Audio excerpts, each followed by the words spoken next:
गौरी पुत्र गणेश भगवान की जय। जय श्री कृष्णा राधे राधे। बोलिए श्री वृंदावन बाके बिहारी लाल की जय। जैसा कि आप सभी जानते हैं कि पौष का पवित्र महीना शुरू हो चुका है और पौष माह के कृष्ण पक्ष की एकादशी साल की पहली एकादशी होगी। इस एकादशी को सफला एकादशी के नाम से जाना जाता है। शास्त्र अनुसार सफला एकादशी का व्रत करने और इसकी कथा को सुनने से हमारे हर कार्य सफल हो जाते हैं तथा असफलता को सफलता में बदल देता है। सफला एकादशी का व्रत, इसलिए इस एकादशी का नाम सफला एकादशी पड़ा। भगवान श्री हरि विष्णु और माँ लक्ष्मी जी की कृपा से इस एकादशी का व्रत करने और इसकी कथा को सुनने से हमारी सभी अधूरी इच्छाएं पूर्ण हो जाती हैं। वर्ष 2024 में सफला एकादशी का व्रत 7 जनवरी दिन रविवार को रखा जाएगा। तो आइए भगवान श्री लक्ष्मी नारायण जी के चरणों का ध्यान करते हुए सफला एकादशी की व्रत कथा को सुनते हैं और व्रत कथा को सुनने के बाद काशी के पंचांग के अनुसार जानेंगे कि एकादशी तिथि कब से कब तक है और अगले दिन व्रत का पारण कितने बजे करना शुभ होगा। एक बार धर्मराज युधिष्ठिर ने भगवान श्री कृष्ण जी से पूछा, हे जनार्दन, पौष कृष्ण एकादशी का क्या नाम है? उस दिन कौन से देवता का पूजन किया जाता है और उसकी विधि क्या है? कृपा कर आप मुझे बताएं।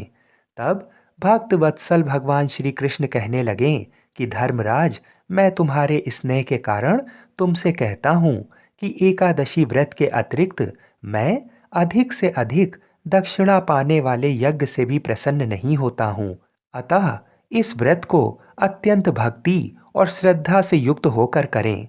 हे राजन, इस एकादशी का नाम सफला एकादशी है और अब मैं तुम्हें सफला एकादशी की व्रत कथा को सुनाता हूँ। इसे ध्यानपूर्वक श्रवण करो। चंपावती नगरी में एक महिष्मान नाम का राजा राज्य करता था। उसके 4 पुत्र थे। उन सब में लुम्पक नाम वाला बड़ा राजपुत्र महापापी था। वह पापी सदा पर स्त्री और वेश्यागमन तथा दूसरे बुरे कामों में अपने पिता का धन नष्ट किया करता था। सदैव ही देवता, ब्राह्मण, वैष्णवों की निंदा किया करता था। जब राजा को अपने बड़े पुत्र के ऐसे कुकर्मों का पता चला तो उन्होंने उसे अपने राज्य से निकाल दिया। तब वह विचार करने लगा कि अब मैं कहाँ जाऊं और क्या करूं। अंत में उसने चोरी करने का निश्चय किया। दिन में वह वन में रहता और रात्रि को अपने पिता की नगरी में चोरी करता तथा प्रजा को तंग करने और उन्हें मारने का कुकर्म करता। कुछ समय पश्चात सारी नगरी भयभीत हो गई। वह वन में रहकर पशु आदि को मारकर खाने लगा। नागरिक और राज्य के कर्मचारी उसे पकड़ लेते, किंतु राजा के भय से उसे छोड़ देते। वन में एक अति प्राचीन विशाल पीपल का वृक्ष था। लोग उसकी भगवान के समान पूजा करते थे। उसी वृक्ष के नीचे वह महापापी लुम्पक रहा करता था। इस वन को लोग देवताओं की क्रीड़ा स्थली मानते थे। कुछ समय पश्चात पौष कृष्ण पक्ष की 10वीं के दिन वह वस्त्रहीन होने के कारण शीत के चलते सारी रात सो नहीं सका। उसके हाथ पैर अकड़ गए। सूर्य उदय होते होते वह मूर्छित हो गया। दूसरे दिन एकादशी को मध्याह्न के समय सूर्य की गर्मी पाकर उसकी मूर्छा दूर हुई। गिरता पड़ता वह भोजन की तलाश में निकला। पशुओं को मारने में अब वह समर्थ नहीं था, अतः पेड़ों के नीचे गिरे हुए फल उठाकर वापस उसी पीपल के वृक्ष के नीचे आ गया। उस समय तक भगवान सूर्य अस्त हो चुके थे। वृक्ष के नीचे फल रखकर कहने लगा, हे भगवान, अब मैं इन फलों का क्या करूं? अब ये फल आपको ही अर्पण हैं। आप ही तृप्त हो जाइए। उस रात्रि को दुख के कारण उसे नींद भी नहीं आई। उसके द्वारा अनजाने में ही इस उपवास और जागरण से भगवान अत्यंत प्रसन्न हो गए और उसके सारे पाप नष्ट हो गए। दूसरे दिन प्रातः एक अति सुंदर घोड़ा अनेक सुंदर वस्तुओं से सजा हुआ उसके सामने आकर खड़ा हो गया। उसी समय आकाशवाणी हुई कि हे राजपुत्र, श्री नारायण की कृपा से तेरे पाप नष्ट हो गए हैं।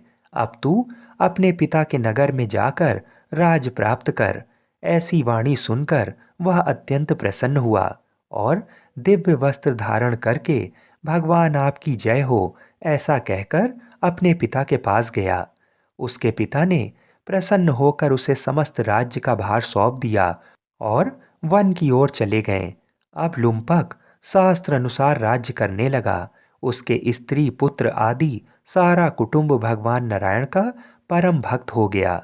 वृद्ध होने पर वह भी अपने पुत्र को राज्य का भार सौंपकर वन में तपस्या करने चला गया और अंत समय में वैकुंठ को प्राप्त हुआ। अतः जो मनुष्य इस परम पवित्र सफला एकादशी का व्रत करता है उसे अंत में मुक्ति मिलती है। जो नहीं करते वे पूंछ और सींगों से रहित पशुओं के समान हैं। इस सफला एकादशी के महात्म्य को पढ़ने से अथवा श्रवण करने से मनुष्य को अश्वमेघ यज्ञ का फल मिलता है। आज के दिन तुलसी जी का पौधा अवश्य लगाना चाहिए। हे धर्मराज, अब मैं तुम्हें इस व्रत की विधि को बताता हूँ, इसे ध्यान पूर्वक सुनो। जिस प्रकार नागों में शेषनाग, पक्षियों में गरुण, सब ग्रहों में चंद्रमा, यज्ञों में अश्वमेघ और देवताओं में भगवान विष्णु श्रेष्ठ हैं, उसी तरह सब व्रतों में एकादशी का व्रत श्रेष्ठ है। जो मनुष्य सदैव एकादशी का व्रत करते हैं वे मुझे परम प्रिय हैं। मेरी पूजा के लिए ऋतु के अनुकूल फल, नारियल, नींबू, नैवेद्य आदि 16 वस्तुओं का संग्रह करें।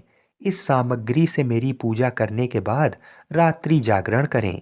इस एकादशी के व्रत के समान यज्ञ, तीर्थ, दान, तप तथा और कोई दूसरा व्रत नहीं है। 5000 वर्ष तप करने से जो फल मिलता है उससे भी अधिक सफला एकादशी का व्रत करने से मिलता है। आज के दिन भगवान विष्णु को तुलसी की पत्ती डालकर खीर का भोग अवश्य लगाना चाहिए।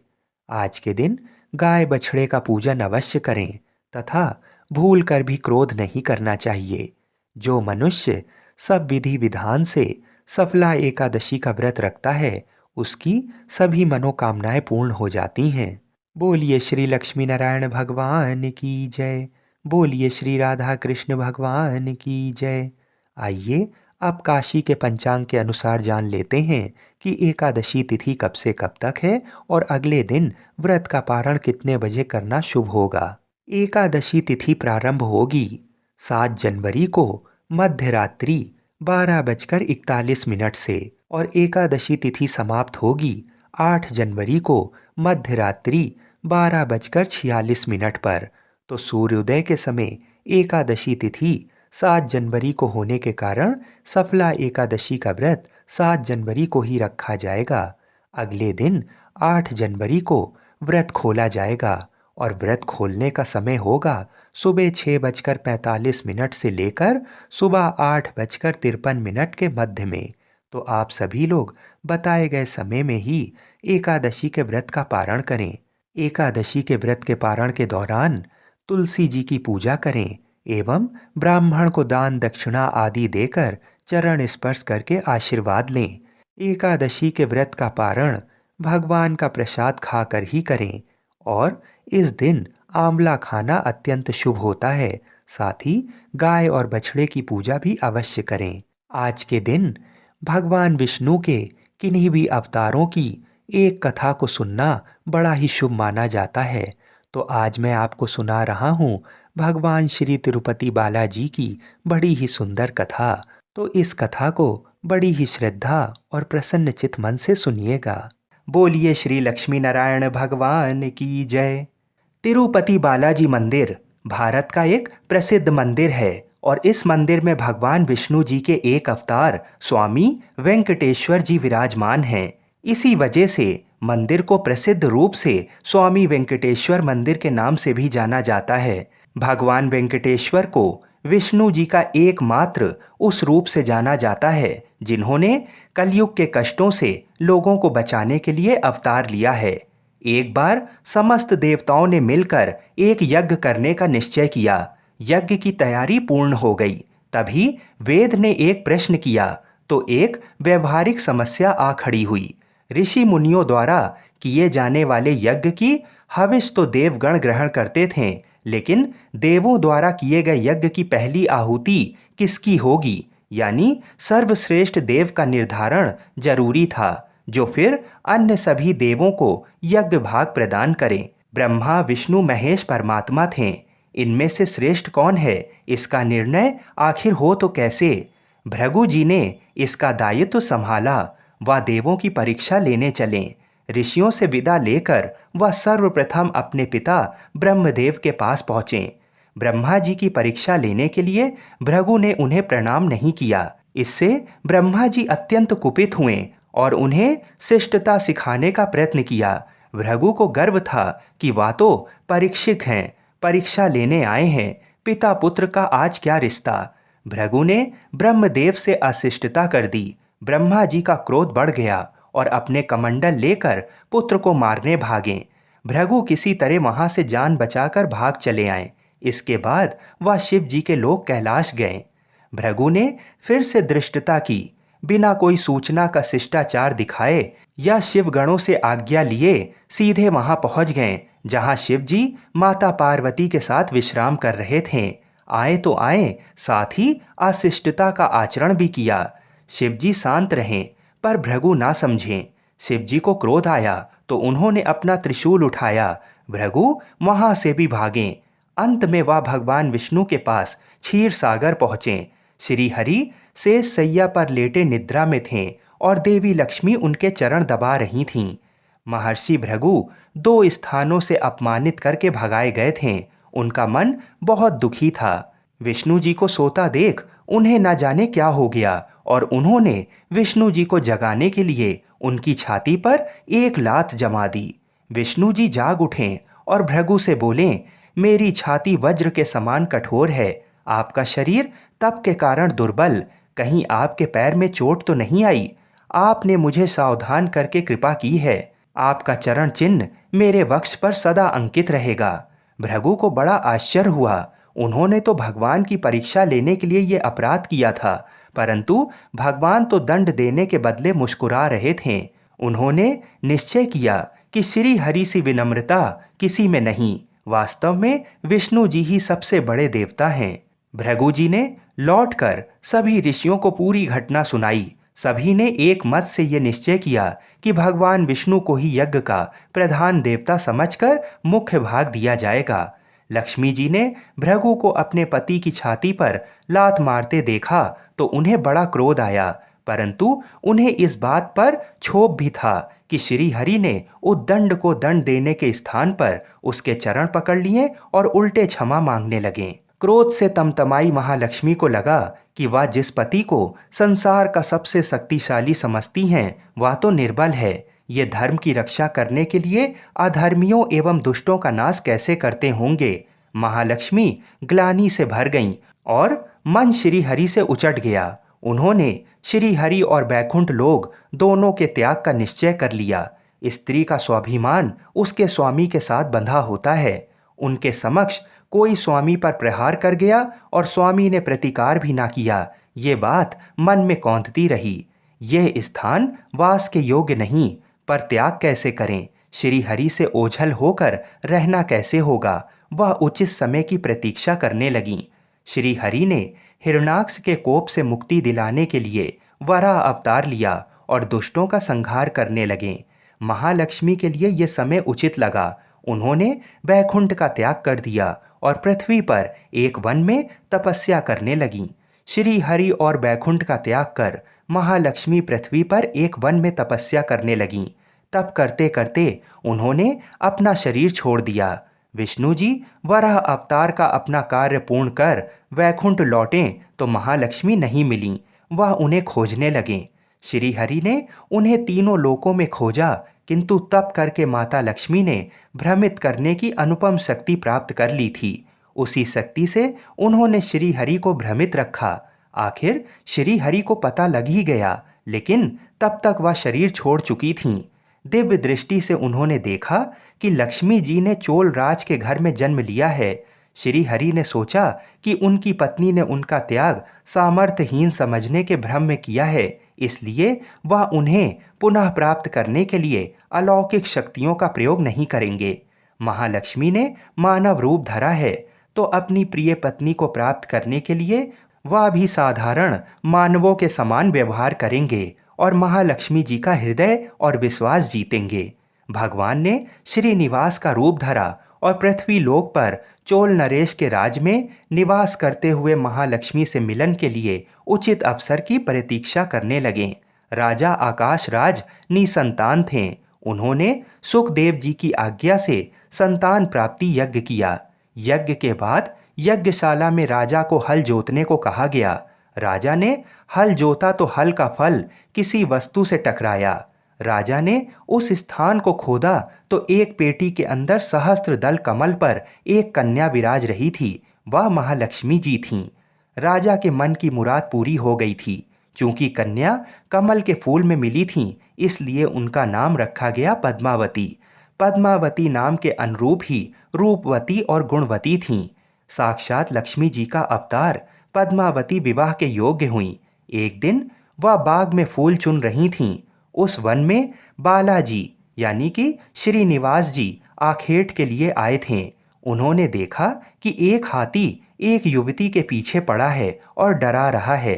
राजकुमारी के सेवक भाग खड़े हुए। श्रीनिवास जी ने तीर चलाकर हाथी को रोका और पद्मावती की रक्षा की। श्रीनिवास और पद्मावती ने एक दूसरे को देखा और एक दूसरे पर मोहित हो गए। दोनों के मन में परस्पर अनुराग पैदा हुआ, लेकिन दोनों बिना कुछ कहे अपने अपने घर लौट गए। श्रीनिवास जी घर तो लौट आए, लेकिन मन पद्मावती में ही बस गया। वह पद्मावती का पता लगाने के लिए उपाय सोचने लगे।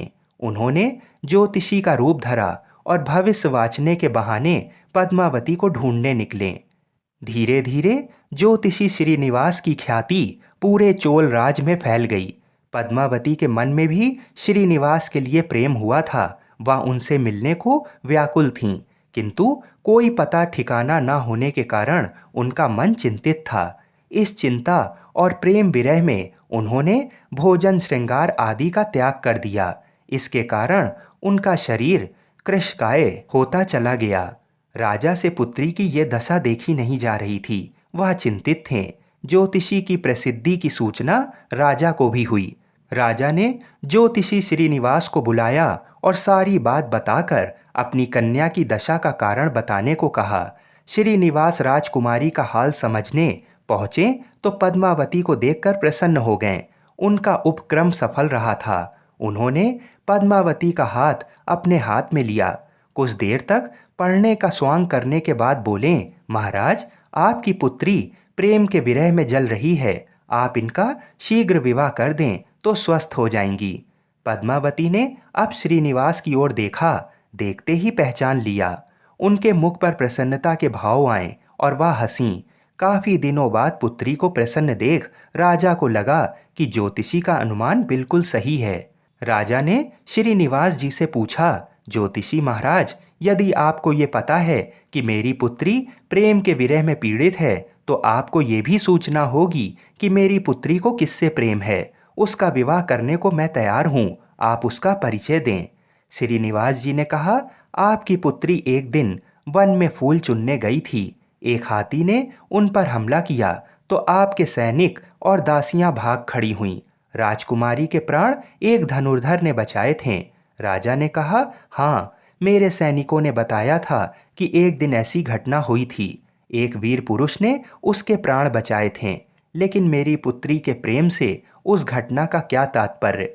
श्रीनिवास जी ने कहा, आपकी पुत्री को अपनी जान बचाने वाले उसी युवक से प्रेम हुआ है।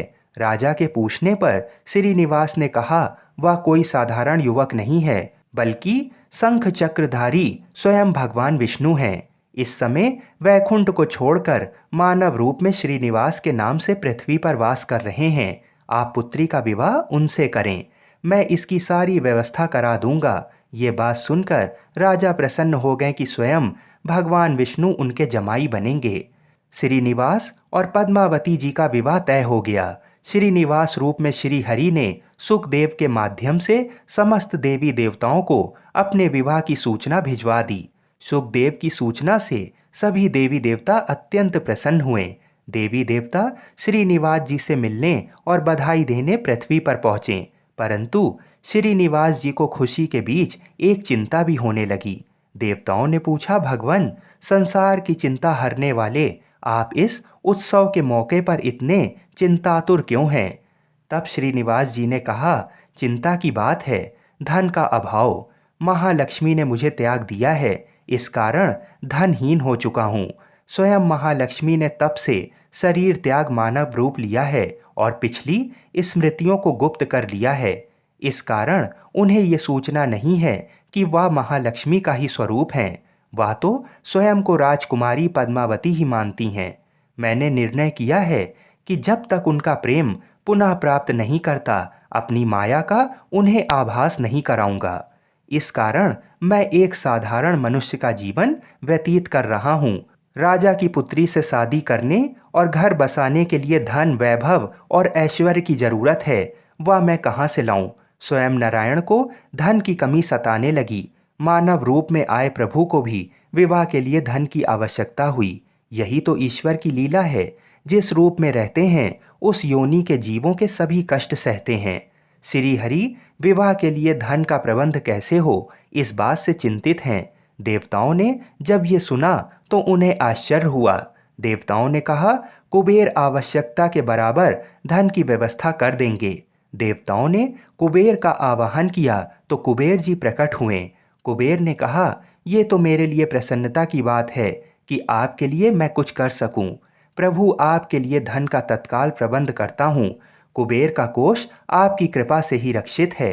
तब श्री हरि जी ने कुबेर से कहा, यक्ष राउस, आपको भगवान भोलेनाथ ने जगत और देवताओं के धन की रक्षा का दायित्व सौंपा है। उसमें से धन मैं अपनी आवश्यकता के हिसाब से ले लूंगा, लेकिन मेरी एक शर्त है। ये सुनकर सभी देवता आश्चर्य में पड़ गए। श्री हरि ने कहा, ब्रह्मा जी और शिव जी साक्षी रहें। कुबेर से धन ऋण के रूप में लूंगा, जिसे भविष्य में ब्याज सहित चुकाऊंगा। श्री हरि की बात से कुबेर समेत सभी देवता विस्मय में एक दूसरे को देखने लगे। कुबेर बोले, भगवान, मुझसे कोई अपराध हुआ तो उसके लिए क्षमा कर दें, पर ऐसी बात ना कहें। आपकी कृपा से विहीन होकर मेरा सारा कोष नष्ट हो जाएगा। हरि ने कुबेर को निश्चिंत करते हुए कहा, आपसे कोई अपराध नहीं हुआ है। मैं मानव की कठिनाई का अनुभव करना चाहता हूँ। मानव रूप में उन कठिनाइयों का सामना करूँगा जो मानव को आती हैं। धन की कमी और ऋण का बोझ सबसे बड़ा है।